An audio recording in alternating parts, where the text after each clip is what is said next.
դատարանում լինելը,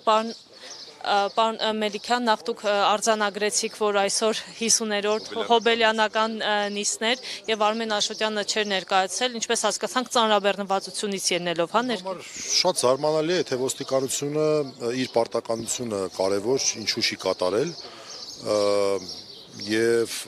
Արմեն Աշոտյանին չի կարողացել ապահովել, որովհետեւ ծանրաբեռնված են։ Ամեն դեպքում խստորեն քննադատելով սա, նշենք, որ դա էական ազդեցություն չունեցավ վարույթի ընթացքի վրա, որովհետև միաժամանակ չէին ներկայացրել նաև ծանուցված վկաները։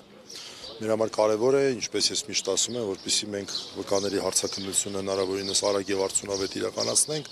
այսօր վկաները չէին եկել, այս տեսանկյունից դատարանը քննեց այլ միջնորդություններ, որոնք կապված չէին Արմեն Աշոտյանի հետ, մեծ հաշվով այսքանը։ Եվ տեսեք, Տիգրան Աթանեսյանը փաստաբան առաջարկեց, որպեսզի Արմեն Աշոտյանը կամ տաքսիով գա կամ ինքը պատրաստակամություն հայտնեց, որ գնա եւ պարոն Աշոտյանին ուղեկցի դատարան, այդպիսի պրակտիկա առհասարակ լինում է։ Ես լսել եմ նման դեպքի մասին, բայց ավելի շատ լսել եմ, որ դատարանները որպես կանոն չեն բավարարում, թեև դեպք ես գիտեմ նման։ Բայց մենք առհասարակ այս հարցի մասին ավելի մանրամասն խոսելու կարիք չտեսանք, նորից ասեմ, այն պարզ պատճառով, որ վկաները չէին ներկայացել։ Այսինքն, եթե վկաները ներկայացած լինեին, իրավիճակը այլ կլիներ։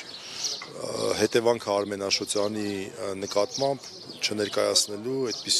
լուրջ հետևանք չառաջացրեց, որտեղ վկաները չէին ներկայացել։ Շնորհակալ եմ։ Հաջողություն, Live News-ի հարգելի հետևորդներ, այսքանով ավարտում ենք մեր ուղիղ եթերը Հայաստանի Հանրապետության հակակոռուպցիոն դատարանից, նշեմ, որ Արմեն Աշոտյանի գործով հաջորդ դատական նիստը նշանակվել է